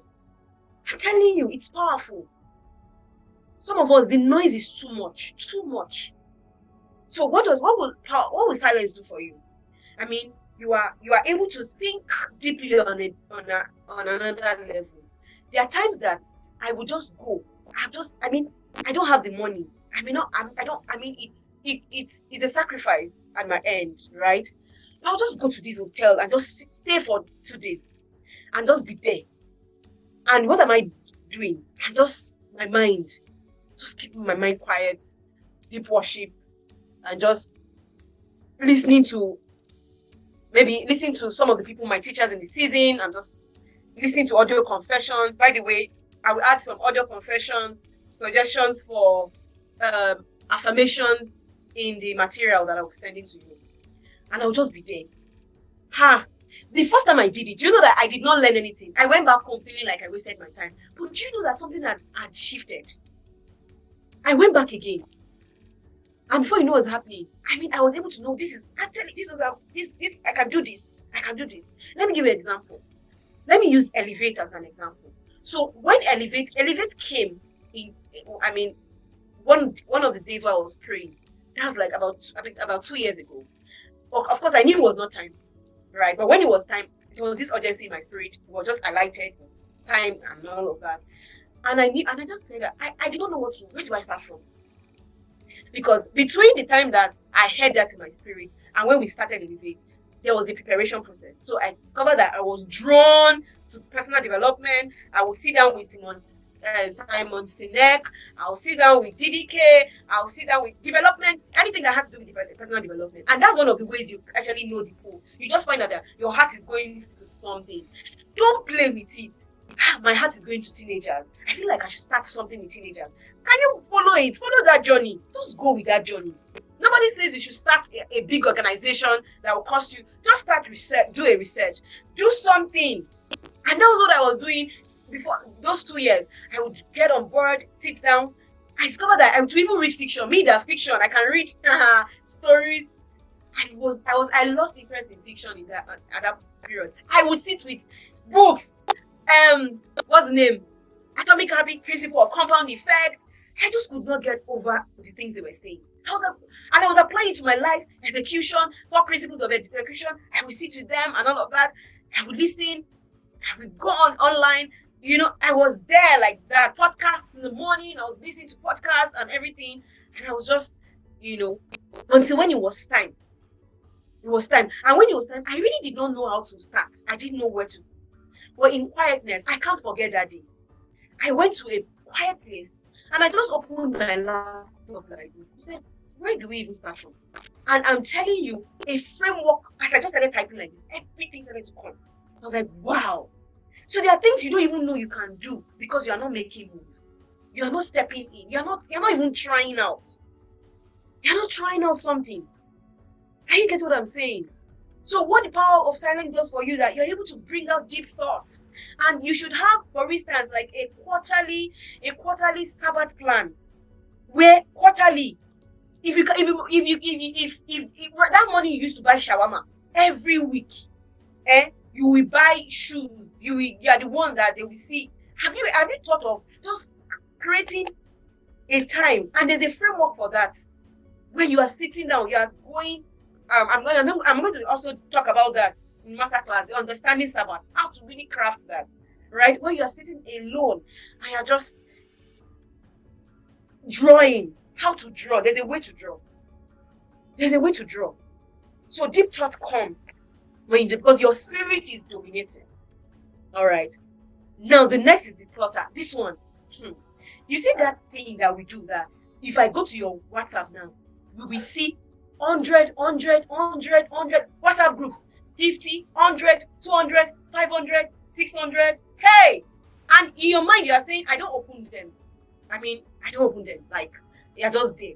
Do you know they have something, they affect your mind, one way or the other? So why are you still in a group where you know that you are not getting anything from?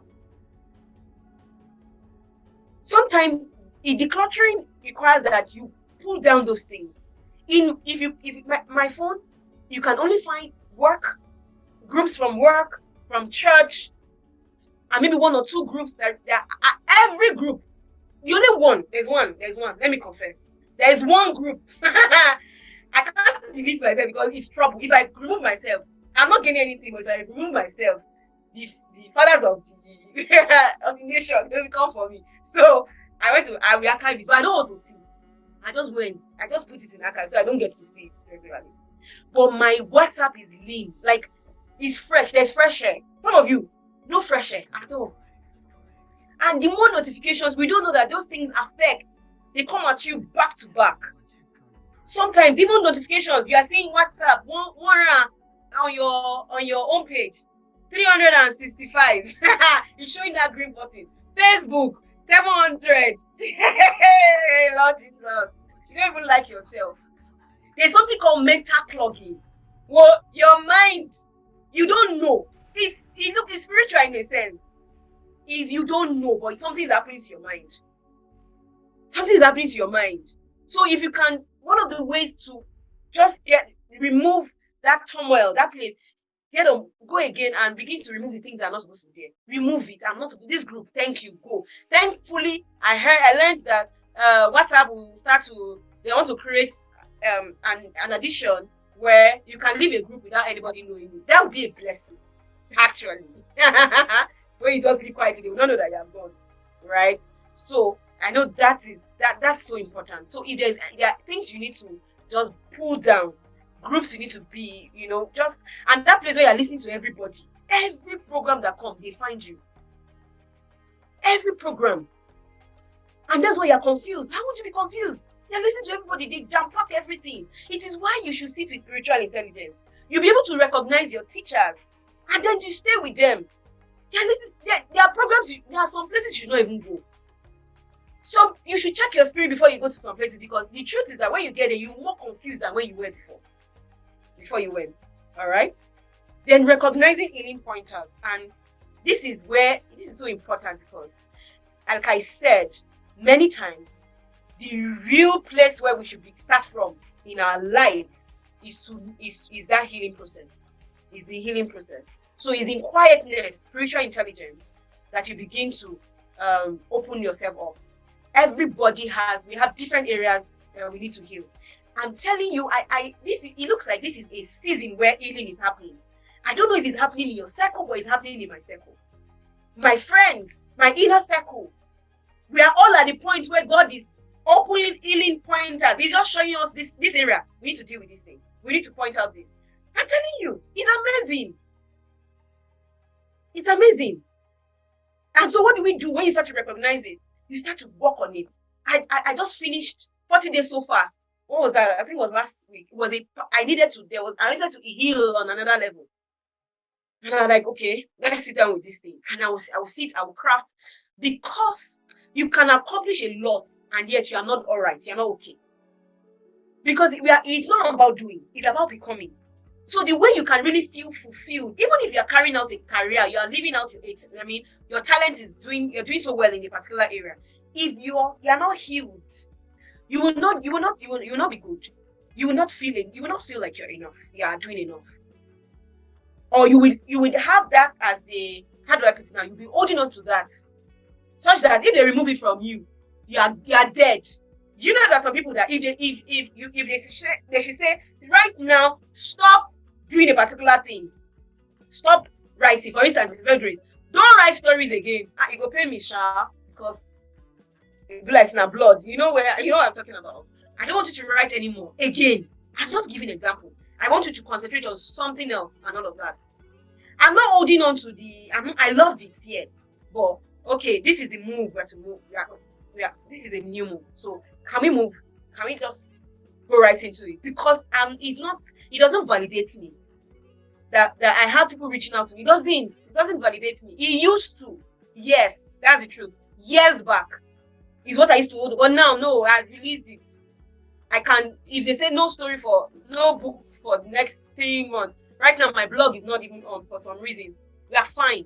Am I happy about it? No, but we will fix it. But I'm not, you can't find me now sitting down and I feel like my life is over. For what now? What's that? All right. So that's why it's important to heal.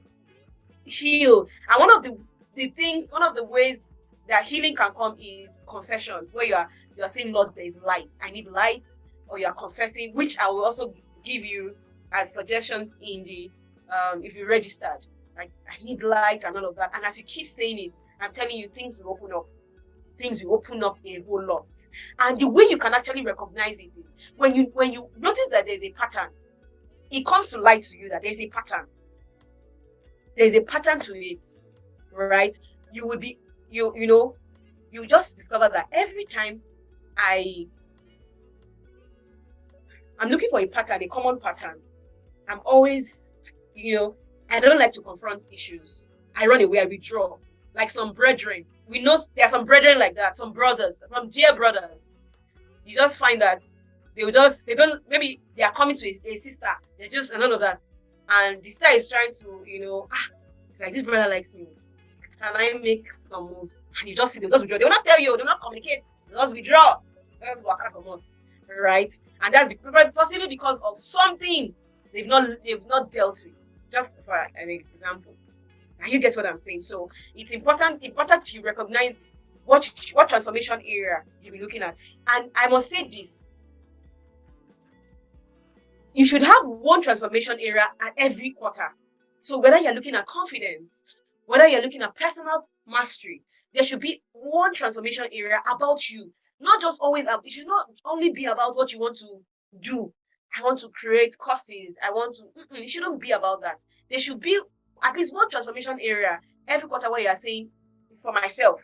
So I need to build confidence that area. So you're focusing on that, or you're saying, I I'm this introvert who does not know how to speak to people about when I'm having issues. I block it. You know that thing now where this matter will now be plenty, right? You will not speak about it. You will still be smiling, or you just withdraw all those things. I want to be able to speak out, to be able to say, I don't like this to my friends. Like, I don't like the way you treated me yesterday, and I would like to be treated this way. You know, things like that. So it's important to recognize the healing pointers. All right. Then finally, understand that your subconscious mind. That's another matter, and I would just encourage you to go and read The Power of Subconscious Mind. Go ahead, read about that, and I think that will help you. Journaling, physical, or I think we talked about journaling a lot. Whether you're doing physical or digital, you can use Google Keep.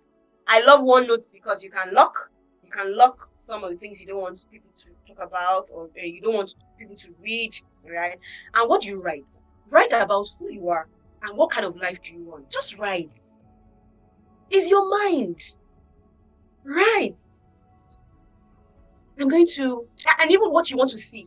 Like, for instance, you're a teenage, a person who's called into the teenage, the teenage world, and you're saying, I'm giving an example. I'm going to create a magazine, e-magazine that will be read by thousands of people around the globe. And you're just in that place where you're saying, okay, so I'm going to impact so many teenagers. I'm going to run physical programs for them. Hangout sessions where there will be lots of food and there will be discussions and panel sessions, and just write about what you're seeing. Just put it down. Do you know that sometimes you may not even figure out everything? You might not even the things you are writing, it might not even make sense to you. Just put it down. Do you get what I'm saying? I remember many years ago, I didn't even know the power of journaling or anything. Do you know, like I just opened a document and I wrote life dream. And I started to write the things I wanted to do. I'm going to be a screenwriter. I'm going to be powerful. And I put my picture. I put picture of other pictures there. Picture of, I think, camera. So different things. I just decorated. Then I didn't even have Canva. I didn't know all of those things. I just put it there. Just play with, let your mind just work. Let it just do some work. All right? So like I said, you don't have to figure out everything. Do you understand? If you have been called to raise teenagers, as you are planning and all of that, now begin to interact with things that you need to do. What can I begin to what research? And that's how you actually build the power of imagination or visualization. Go and look at what somebody else is doing. Just do it. Because sometimes we write on the template of others before we can even stand on our own. So for instance, you're called to special needs kids. What stop you? Find out what are people doing in that zone. Get on board and see what they are doing and begin to craft. At first, it may look like you are copying, but it's fine. Sincerely, it's fine. After a while, your own uniqueness will come out. You start to write, okay, so I want to create this because it's what you saw from someone. Because sometimes it is the knowledge you have received that you're able to put together to pull your own. So you sit down and like, okay, special needs, you've watched this YouTube, you've seen how they created frameworks. You can sit down and start to journal. So I'm going to create frameworks, I'm going to have this, and then from there, you now start to put, you before you know, gradually, you open up your own. You start your own too. It's the same way I said, when I was writing 2 years, I was just writing. It was just an expression, right? I remember the time when I would create, I didn't know what to do there. I didn't know there was anything like blog, but I would just type on Word documents, and when I'm done, I will put it into a file and create my cover. I will use Paint. How many of you know Microsoft Paint? I didn't know, design. I've never seen anything like Pixel. I didn't know there were free pictures. I had no idea, right? At that time, I'll just sit down and create using maybe pictures I just find around and create something. And I'll say, please, can you send your emails? I have a story to share with you, and I'll share it with everybody. And I just went on like that until I discovered that, I don't even need to be stressing myself. Okay, can we get on blog? And that's how we move. It was later And I discovered that, oh, this is something I'm supposed to actually be. This is what I should be doing. It was like 2 years later. Okay?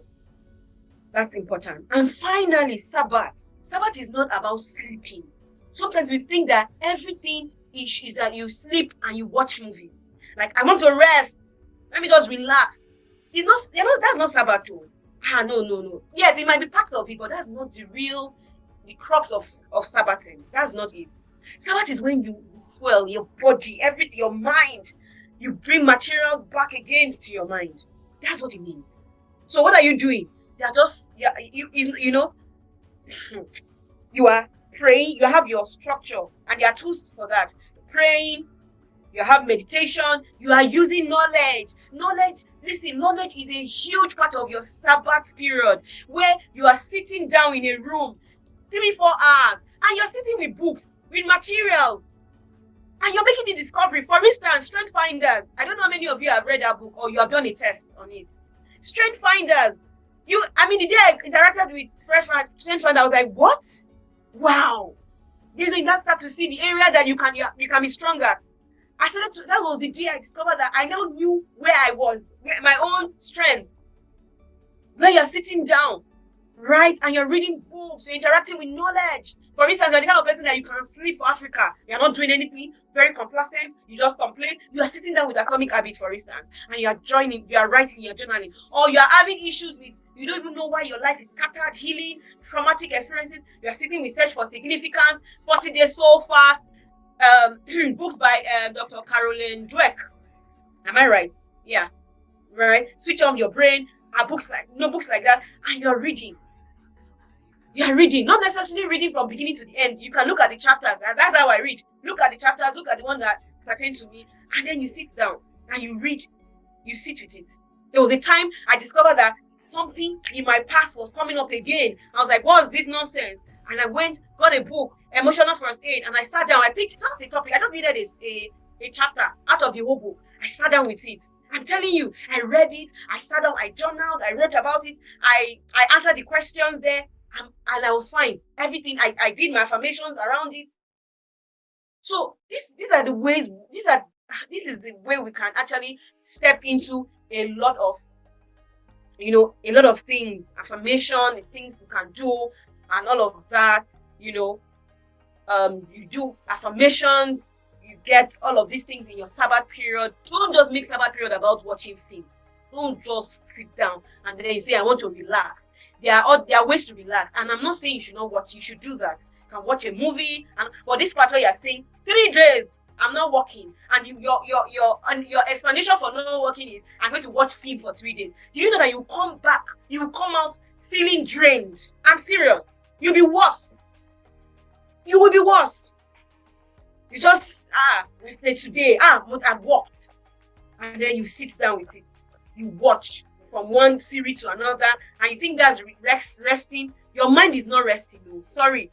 And psychology has proved. Go and check it. They've proven that there's a way to do entertainment. There's a way to use it. It must be together with knowledge, knowledge that will grow you. It must be done together with that. Are you getting it? So your Sabbath should be that you're interacting with resources. Yes, you're watching a bit of a movie, maybe for a couple of hours, right? And then you're picking up book again. That's why when you're going for your date, don't make all dates about just you going to eat alone. Just sit down. You'll be bored at some point. Just sit down. I'm relaxing. You don't sit down like this. You don't say, yeah, I've done my own date. You will not really get the best. Go with a book. Go with a journal, for instance. Go with maybe your earpiece and listen to affirmations as you are eating. Just include something that you get that is going to make you, that's solid. Include it. And that's why sometimes when you go out with your friend, when the conversation is really enlightening, like it brings out, you enjoy it more than the one that you just go sit down, you could just eat and you go. No.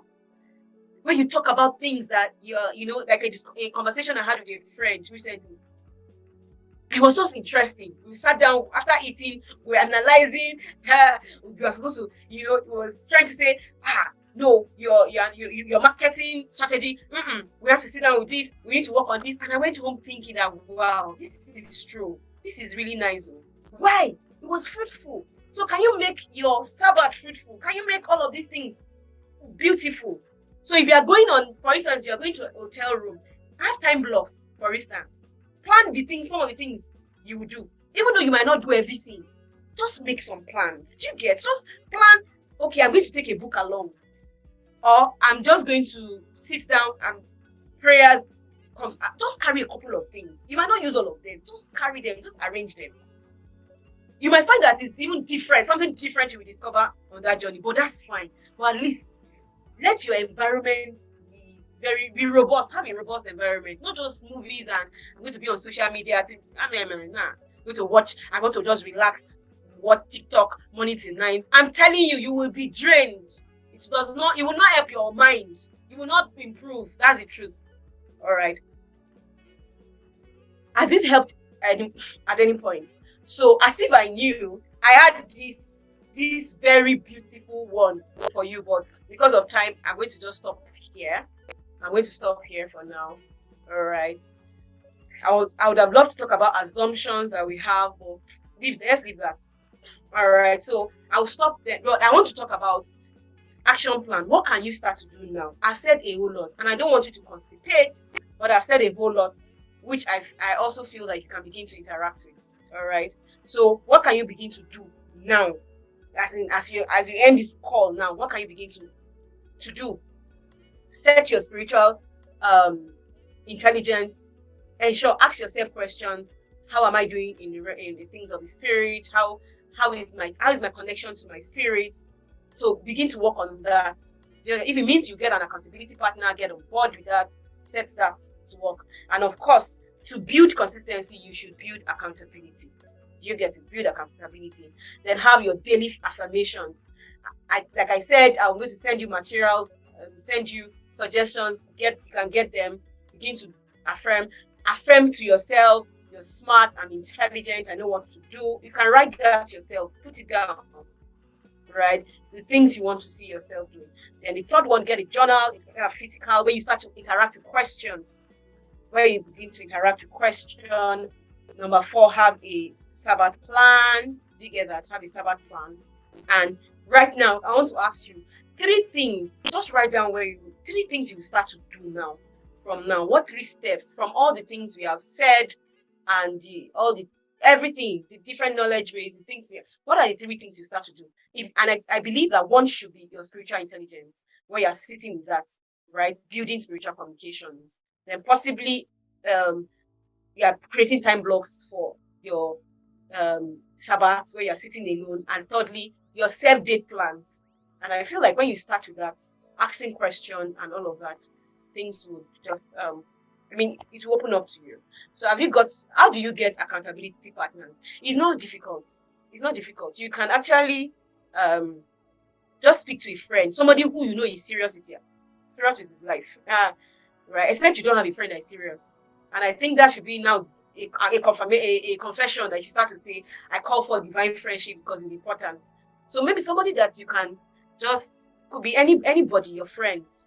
Could be your friends where you're saying, okay, can we just start to, I'll be reporting to you, you also be reporting to me. Accountability is everything. For you to step into all of these things, you need accountability.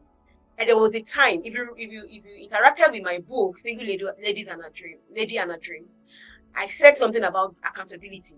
How we met every month to just sit to talk about, what we are doing for that month and our goals, our plans, and all of that. It's important you have that. All right. So that's that. And we're done. I'm going to stop there for now because of time. So there's a master class opening up to us. If you're interested, all right, I will work with you on that, starting from 5th of February to the 19th of March 2023. So it's something it's inclusive. You will included in this. You'll find mentorship. All right. So all of that will be happening.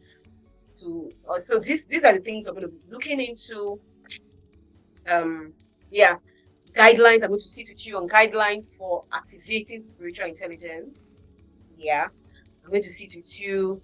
This place, if you are coming for this module, I hope you are coming because God is my source, Jesus is everything to me, right? So if you're a believer, this is important for you. Guidelines for activating spiritual intelligence. We will do it practically. I'll show you how to run that, how to build your spirit man, how to run with that. It's important. Okay, that's guidelines. To register already, you can look at the chat. The registration link is there, so you can register for it. Do you understand? As ASAP. So we're going to look at the power of visualization. There are a lot of things on how to draw images and how to maintain and step into that. How to understand Sabbath is also a module. We're going to be sharing things together. Then clarity in execution. People think that you have to sit first before you get the clarity for everything. But sometimes, until you take some steps, you will not be able to do much. Cultivating the right environment. I'll talk about that. There are different environments, Sabbath environment, people's environment, right? There are different environments you can cultivate.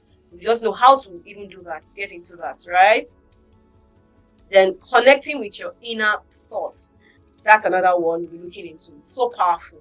How you can begin to draw. That one you're always saying is my mind. How can you draw it out? Then personal growth model. We're going to look at it. And then there will be a follow-up session.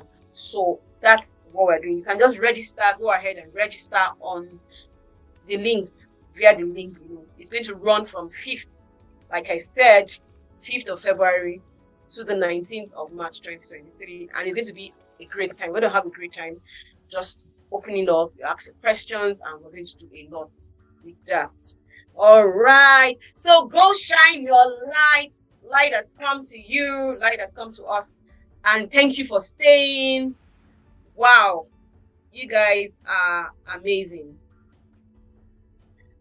Whoa. Yeah, that's all for tonight. Have you gotten something from tonight's meeting? Yeah, that's the blueprint. So go ahead and begin to register. So please, I would love to hear you. What have you seen anything from? Have you gotten anything from tonight's meeting? And I hope, yeah, I'm seeing your chat. All right, thank you for staying. I know it's a lot, right? I know a lot has been said, but there's something I have learned. In between the what's the name? In between all of the things you have learned, it might just be one thing you pick to. It might not be everything. Actually, you might not even have everything may not come to you that way, right? But you can start to pick something else. And I feel like saying this. How do you quieten your inner mind? I just want to say that I feel like somebody will answer it. Because sometimes you go in on a retreat and your mind is shouting. Shouting is just and all of that. How do you begin to do it? It takes some time. It takes some time to do that. I refuse to be distracted in this meeting. It takes some time to do that. So sometimes you have to keep speaking to yourself again and again. You get like speaking to yourself, my mind is calm. I do that. My mind is calm. And sometimes you need to address what is bothering you. Why is that thing? Maybe a particular line of thought. Sit down, write about it. What's going on? When you write about it, it helps your mind. All right. So thank you. I don't want to take your time again. Any other? I believe there are no questions. We spent 2 hours plus. Thank you for staying for this. Any questions? If you have not registered, go ahead and register so that you can get the material. In the next 1 or 2 weeks, you should be able to get that. All right. Thank you so much. All right. And have an amazing, go ahead and register. Have an amazing time. Yeah, I love Favor says she enjoyed every bit of this session. Thank you. I'm glad to hear that. I'm sure something stood out for you. Oh, Doka says quiet mind. Good. Yeah, I'm really glad to hear that. I'm glad to hear that. All right. Okay, everyone. I think at this point, we say have an amazing night rest. All right. So please, the link, if you still need the link will be sent to everyone. You see it in your mail very soon. So get ready to receive mails from us on the link. And jump at the gift that we have given you and let's run. It's about 6 weeks or thereabouts. So it's a lot. It's a whole lot. And I know that there are a lot that will be shown to us, a lot to be reviewed. Thank you, everyone. Thank you for staying back. God bless everyone. Have an amazing night rest. Bye.